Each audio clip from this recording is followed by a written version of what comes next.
14.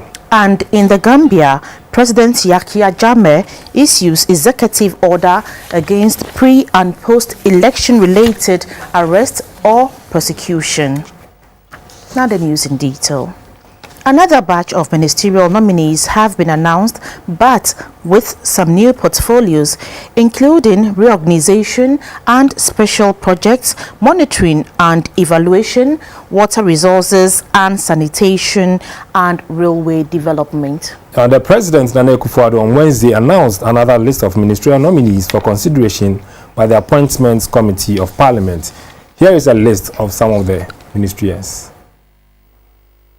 List of ministerial nominees include Ignatius Bafwe-Wua, Employment and Labour Relations; Kofi Esiama, Ports, Harbours and Transport; Joe Gate, Railways and Development; Kwesi Amwakwata, Roads and Highways; Esla Owusu Ekufo, Communications; Kofi Ada, Water Resources and Sanitation; Atachia, Works and Housing; Dr. Akoto Osei, Monitoring and Evaluation; Dan Botri, Regional Reorganization and Special Projects; Dr. Kwabena Frimpong Boateng, Environment, Science and Technology; John Peter Amewu, Lands and Forestry; Otuko Jaba, Gender and Social Protection.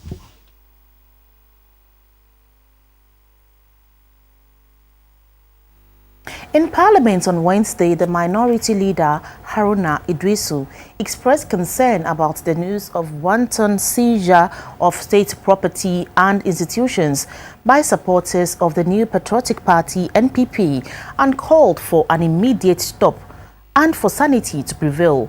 Mr. Idrisu said such actions do not augur well for peace and national cohesion and is not good for public safety and security. The Majority Leader, Mr. Osei Mensah-Bonsu, giving the business statement for the day, said adjourning proceedings will give ample time to allow the formation of the various select committees of the House and give members of the Appointment Committee ample time to conduct due diligence and vet the nominees for ministerial appointment before the House reconvenes. He urged committee members to avail themselves during the break in order to get the work done before they resume. Members will also use the opportunity to attend an orientation seminar at Gimpa. Citing the disturbances at Abobloshi recently, Minority Leader Haruna Idrisu called for moderation in post-election related victory celebrations in order to maintain the peace in the country. There is some masquerading celebrating youth who are taking over public institutions in the name of change and government.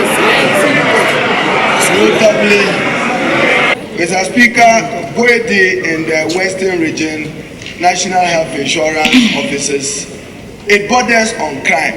And Mr. Speaker, it's important that law enforcement agencies take ruthless and decisive action in bringing an end to the growing phenomenon.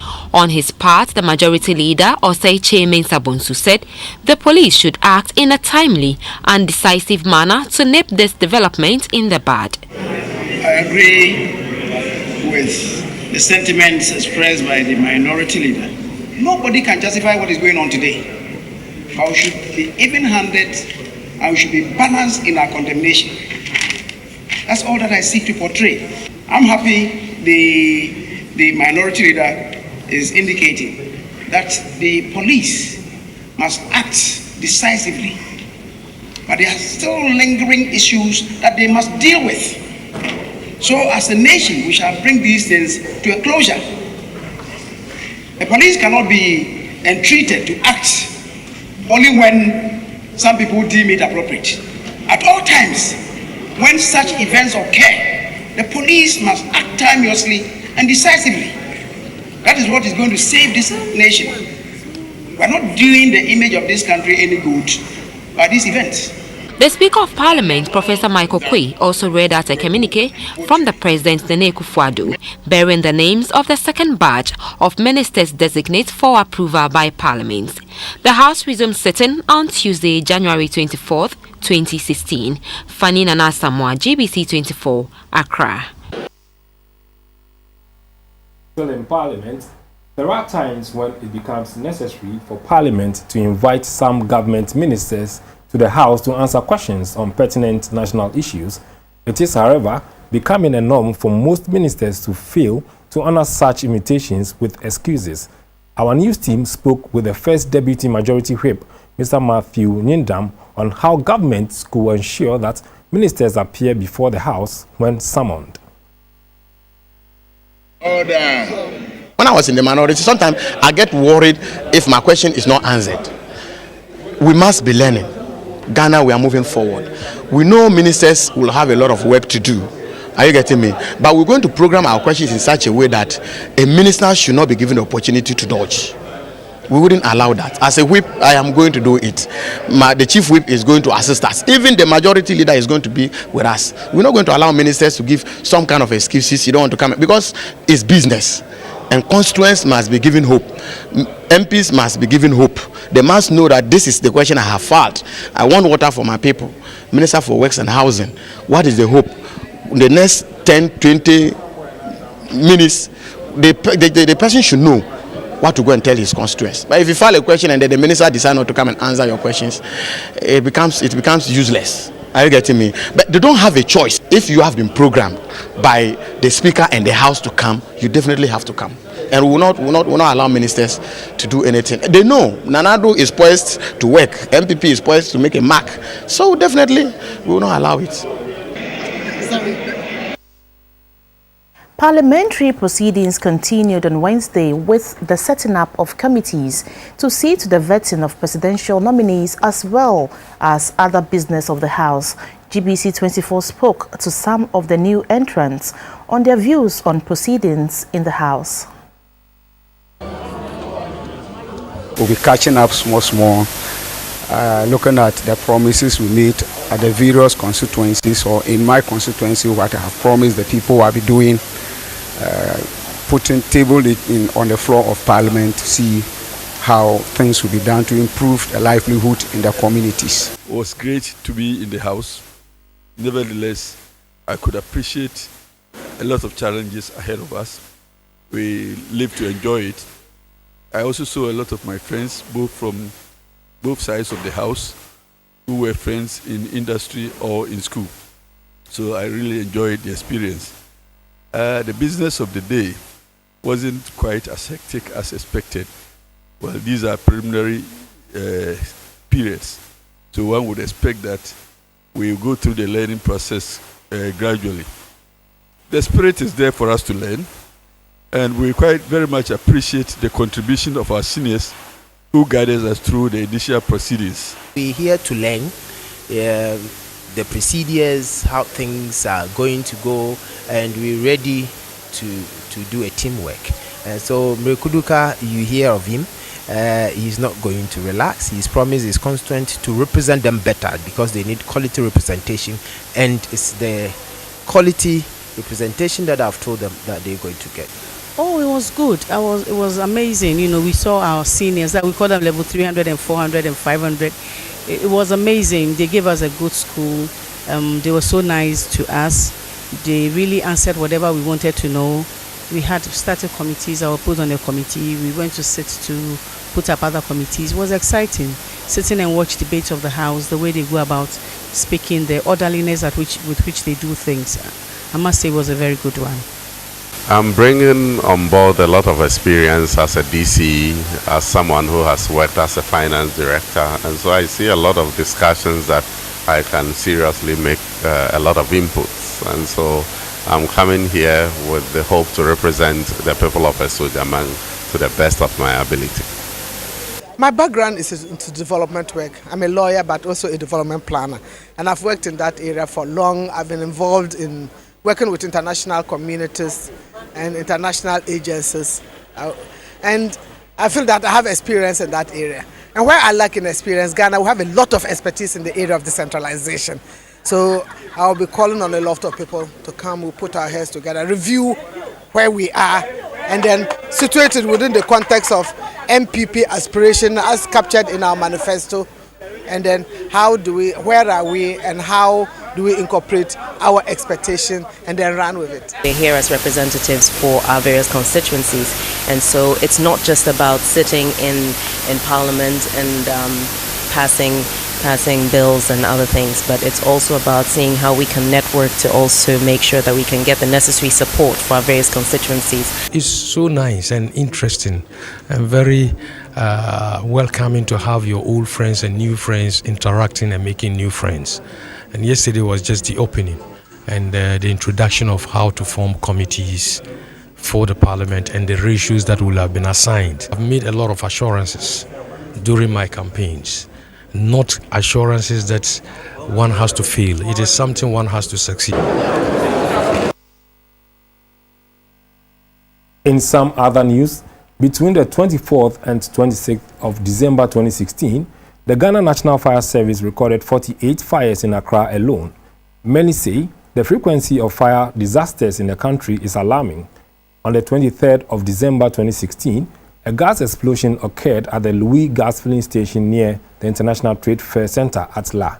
The death toll so far stands at 12. Earlier in the day, the Deputy Public Relations Officer of the National Fire Service, Mr. Prince Billy Anaglati, shared his views on investigations conducted so far into the fire at La. A lack of attitudinal change on the part of the public. If you look at this year's statistics compared to that of last year's statistics, there have been about 60% reduction in fire outbreak. Of course, I should commend the public that they have been able to ensure that some of those fires have be prevented. But if we want to get to the zero level of fire outbreak, then the public have a major role to play. You realize that early this year the fire service has gone ahead to put in several facilities and measures to prevent the fires. That is how we also have intensified our community fire safety education. They are the people that go from one door to the other, educating people as to how to go about safety measures. We have also moved in with our task force that goes also to the community to monitor activities of the people. We are in the market. We are all over in the churches and the mosques educating people. But it depends on the public as well, because fire prevention is a shared responsibility. There is no amount of safety measures that the fire service will put in place when the public fail to complement our effort. So it is important that we also call on the public, you and I, to ensure that even in our homes, what are the safety measures that we put in place? We need to cultivate the safety culture in ourselves, and then we'll be able to prevent the fire. Yeah. We need to hold each and every individual.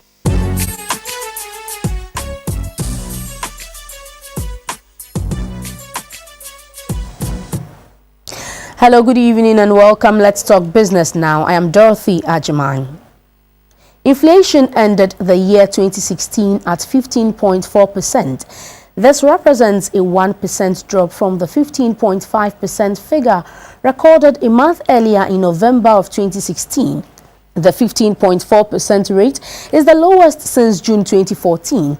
The acting government statistician, Mr. Banwadie, attributed this drop to the changes in the base rate effect and the drop in the non-food inflation basket from 18.7 to 18.2% in December 2016. Comparatively, the 15.4% inflation rate recorded in the month of December 2016 is a marked improvement on the 17.7% recorded in December 2015. Prior to closing 2016 at 15.4%, the rate of inflation had hovered around 17 and 19% for the greater part of the year. The rate, however, started sliding downwards in October 2016. Inflation dropped more than 1.5% from 17.2% in September 2016 to 15.8% in October, and since then, the rate has been on a decline. It dropped further to 15.5% in November 2016. Many analysts expected the inflation rate to inch up slightly due to the Christmas festivities, but it rather dropped by 1%, a development the acting government statistician, Mr. Bawade, attributed to the base rate effect. So what we observed is that food prices started going up, and that is what we recorded for you. Something out of the ordinary also happened in terms of dip in the prices of fuel. So that also affected what we recorded. It had an impact on most of the non-food items, and where the impact was felt most is where we've recorded some of the declines in the inflation rate. Then we've also mentioned the effect of the base drift, which also affected the figures that we have produced for you. So a combination of factors have influenced these figures that we are producing. The monthly change rate was 0.2% in December compared with the 1.4% in November 2016. But the inflation for imported items saw a 0.5% increase. The inflation rate for imported items was 15.7% in December 2016 as compared with 16.2% in November 2016. And the inflation rate for locally produced items was 15.2% in December 2016, which is the same as the rate recorded in November 2016. The Greater Accra recorded the highest inflation rate of 18.2%, while the Volta region recorded the lowest rate of 13%, both for December 2016. Total import and export trade volumes at the country's ports increased by 10.4% in 2016 to hit 13.5 million tons compared to 12.2 million tons in 2015. Total transit trade volumes hit 772.7 million tons as against 688.6 million tons the previous year. In all, cargo throughput for the year under review increased 10.5% to record 14.4 million tons. Cargo throughput measures the total number of containers exported and imported at the country's ports. It also includes containers on transit through the country's ports in a year.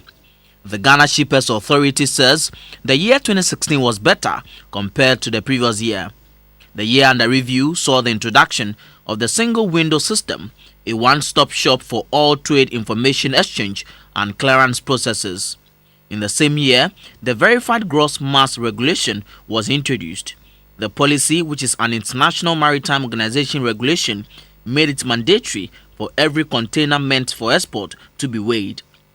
Despite the fact that 2016 was an election year and exporters and importers kicked against some of these policies, cargo throughput hit a record mark of 14.4 million tons. The Deputy Chief Executive of the Ghana Shippers Authority, Sylvia Asana Owu, said the prospects for this year are bright. In 2016, we had a total of about 14.2 million tons of cargo coming through our port. That is import and export, as compared to last year, which was about 12.8 million. So you can see that this year has been quite good if you compare to previous election years. So for us, it's positive. And right after the election, we noticed a lot of activities within the port, and that seemed to suggest to us that the year, as we go closer to the year, even the tonnage is going to increase even more. Moving forward, the authority is targeting to see the implementation of the Advanced Shipment Information System (ASHI), which was put on hold by the previous government. It's a good thing, just that maybe the initial takeoff and the sensitization didn't go down well with the shippers, but it is something that we can still talk about, meet with them and let them know that at the end of the day, it is going to benefit all of us. The government said we should put it on hold, and the intention is for them to incorporate it into the national single window process. Sensitizing exporters and importers on the removal of barriers to inter-sub-regional trade will be high on the calendar of the Ghana Shippers Authority this year. The aim is to scale up trade on the continent of Africa, create more jobs and bolster economic development. As part of a three-phase rollout technology to support women cocoa farmers, Mondelex International has presented modern farming equipment to 117 cocoa growing communities. The aim is to assist the women to become more efficient. The items cost 2,336,544 Ghana cedis. The ceremony was held at the Cocoa Live House in Accra. As the world's leading producer of confectionery, including chocolate, Mondelex International has committed $100 million to help implement sustainable cocoa farming interventions in Ghana. This is under its flagship Cocoa Life program. Challenges of women in the cocoa farming sector include access to finance and land. Research indicates that 70% of tasks that yield cocoa beans are performed by women, and this guarantees the quality of the cocoa beans.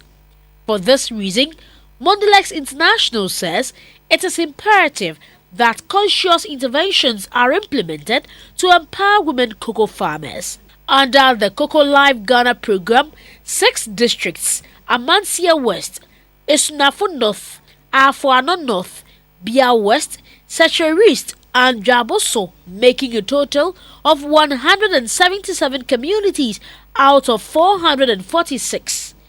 Each received 2 mechanized and manual pruners as backups, 2 motorized sprayers, nose masks, gloves, boots, raincoats, helmets, among others. Mondelex says harvesting and pruning were identified as the 2 most burdensome activities in the cultivation of cocoa according to research, and hence the presentation. The women groups are the custodians of the equipment, while the cooperative societies formed by men are also beneficiaries. The country head of Mondelex International Cocoa Life, Mrs. Yapepra Amekuji, says a particular focus of community work is on increasing women's involvement, empowerment in cocoa farming, and supportive environment. After several consultations, we have managed to bring into the market motorized pruners that will help women to undertake pruning by themselves. As you are aware, the manual pruner is quite bulky and quite demands a lot of strenuous effort. But with the mechanized pruners, we are sure that the women can undertake the pruners by themselves, which means that they wouldn't spend the money they have, the little money they gain from their farming, on hiring labor to undertake the pruning. GBC24 spoke to some of the women cocoa farmers from the Secretary East and Jaboso districts who promised to work hard to produce more cocoa beans. We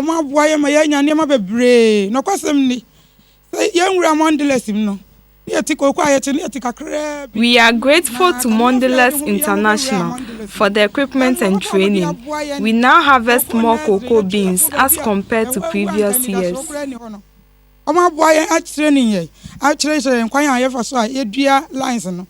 The Cocoa Life program creates value across the chocolate business, protecting and growing cocoa supply chains, as well as consumer and customer value.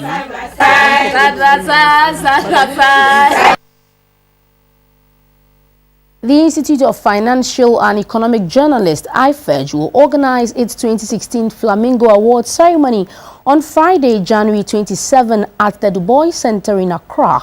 A statement issued and signed by IFEJ President Lord Evans said 5 institutions have so far extended a hand of support to the IFEJ Flamingo Awards for Business and Financial Journalism. The essence of the awards is to recognize business and financial journalists and editors who provide high-quality coverage of the business and financial environment in the country. You're watching News Hour, and this is the business segment. The cedi depreciated by peso against the pound and the US dollar. On the bank market, the pound is selling at 5 cedis 13 pesos and the US dollar at 4 cedis 22 pesos. The euro is also trading around 4 cedis 47 pesos.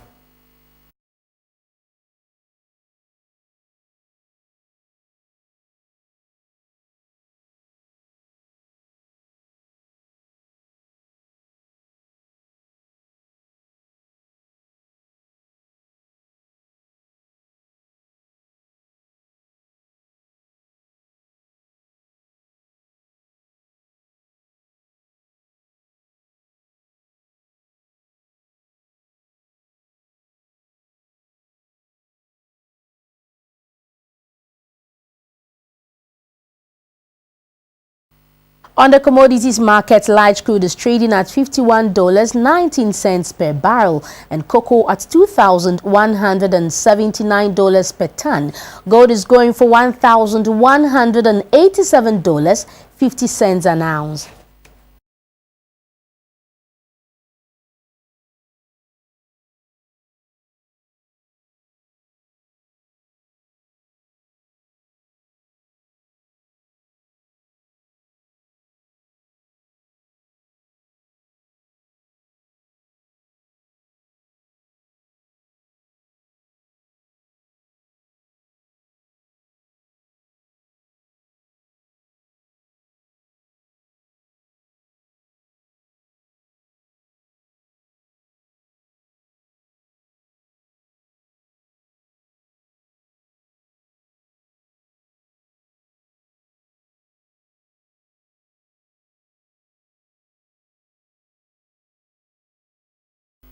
That's all for business. We have more news coming up after this break. Please do stay.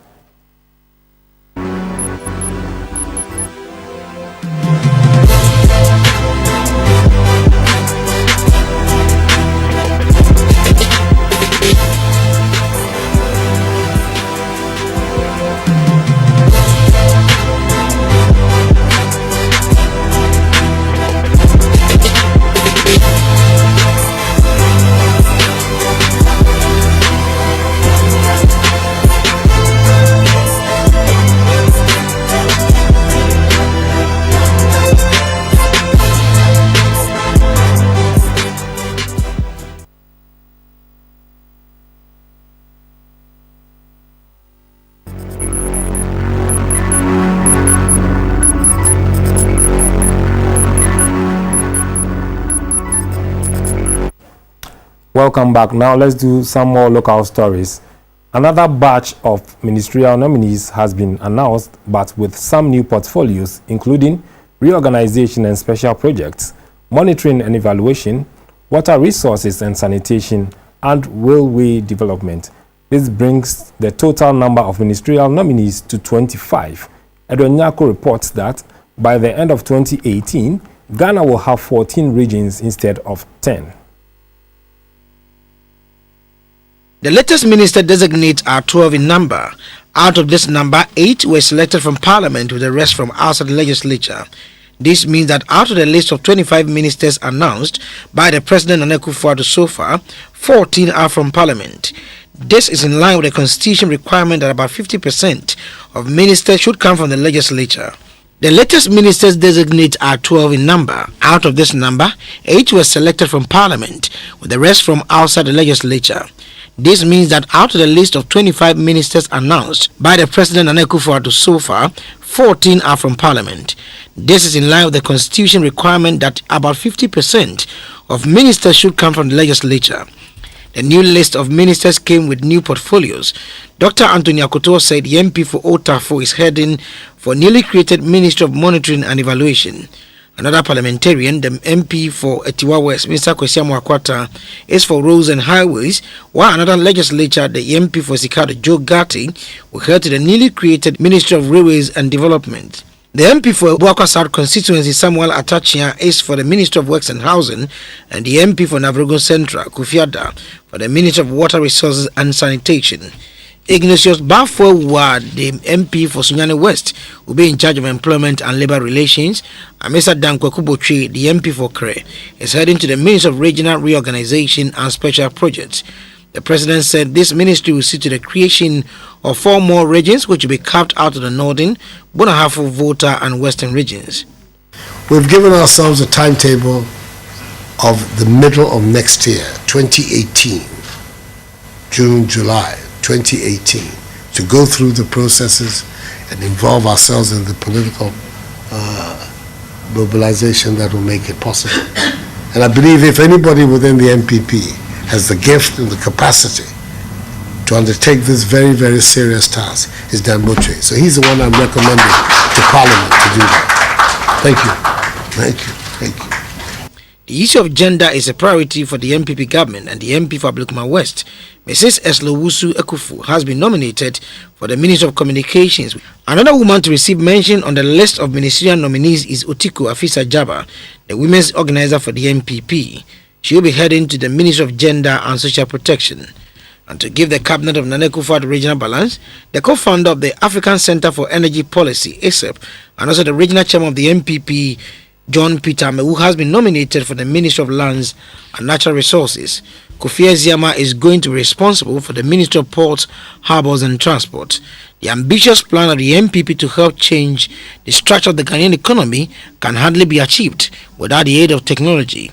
Mindful of this, the president selected one of Ghana's finest brain, Professor Frimpong Boateng, as the one to man the Ministry of Environment, Science, Technology and Innovation. As a man who has been honored by everybody in the world, locally and internationally, he's this man who has come and help my government and the people of Ghana move forward. The final list of ministers will be out on 12 January 2017.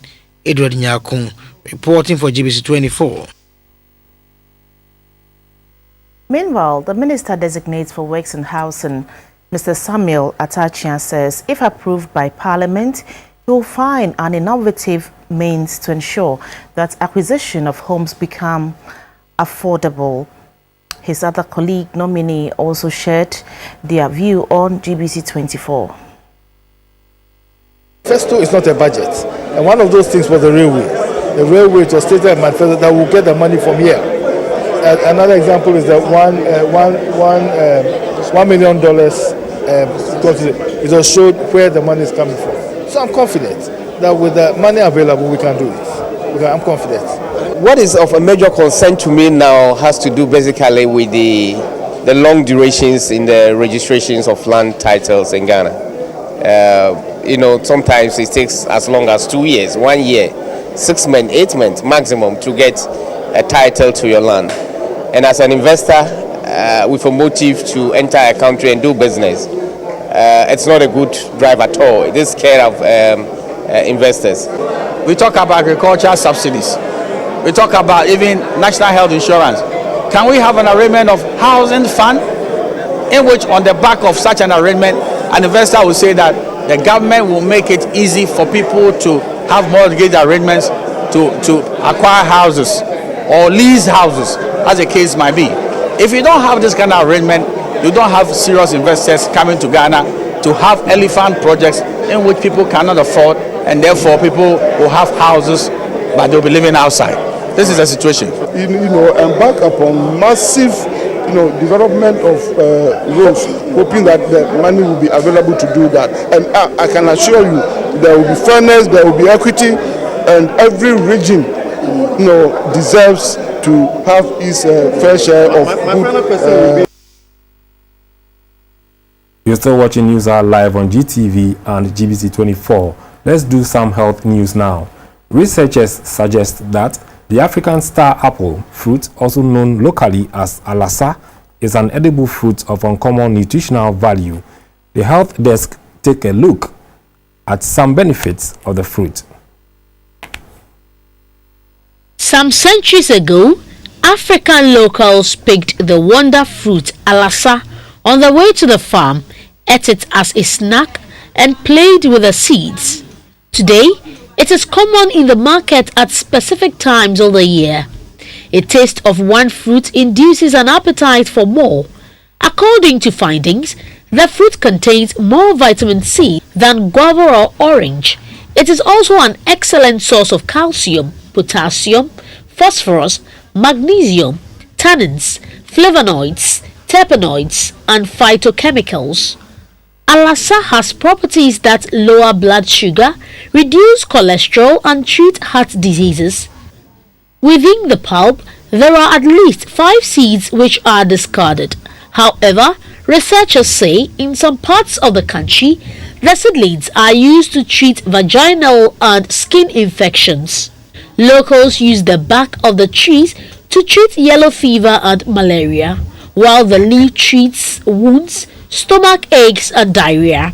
Experts say the fruits are good remedies for sore throat, toothache, constipation, and many other discomforts. The white star apple can be found seasonally in lowland rainforests.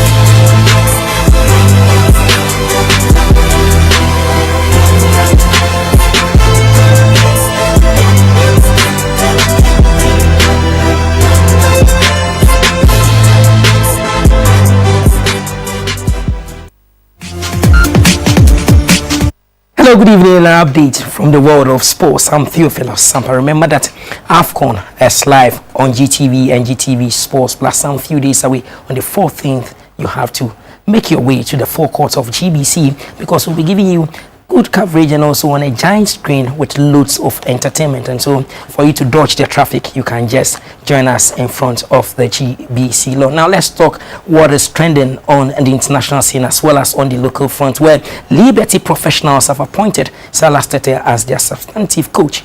The former Black Stars coach takes over from George Lamptey, who resigned with his backroom staff for personal reasons. Tete rose to prominence when he won the Under-20 FIFA World Cup with the Black Satellite. Coach Tete is likely to be supported by two of the club's junior coaches from the Under-20 side. Liberty escaped last season's relegation by placing 13th on the league table, but with the rich experience of Coach Tete, the management of the club are hopeful of winning their maiden league title this season.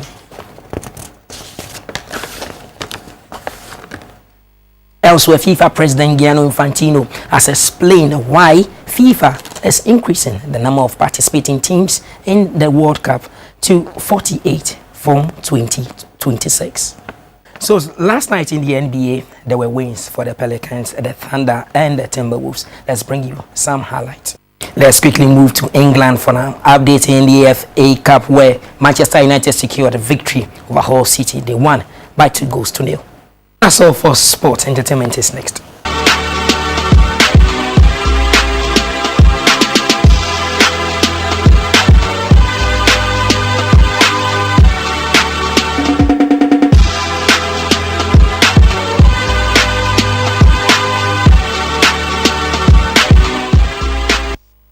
Hello, good evening. Time for the Arts News. My name is Valerie Danso. Even though 2017 is still fairly young, some musicians are busy preparing to schedule their activities for the year, while others are already out with new releases. Gospel musician Abna Ruthie is one of the early birds and is set to launch her album.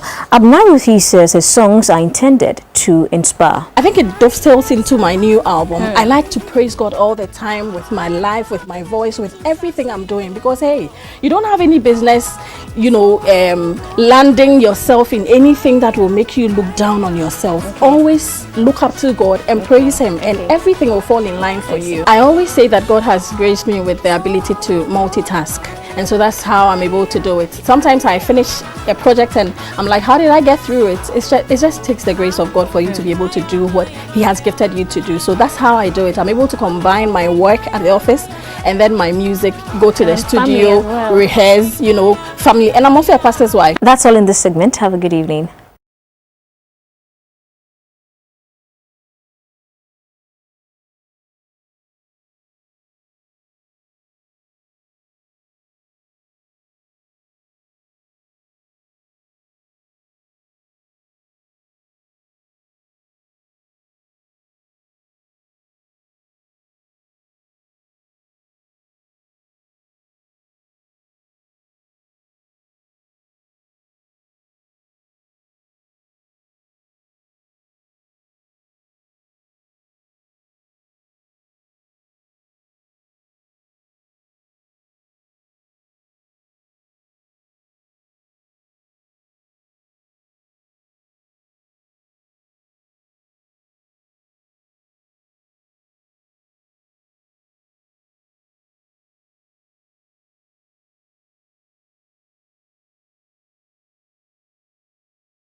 Over the north, the atmosphere is dry, so be mindful of open fires. Till we meet same time as bye.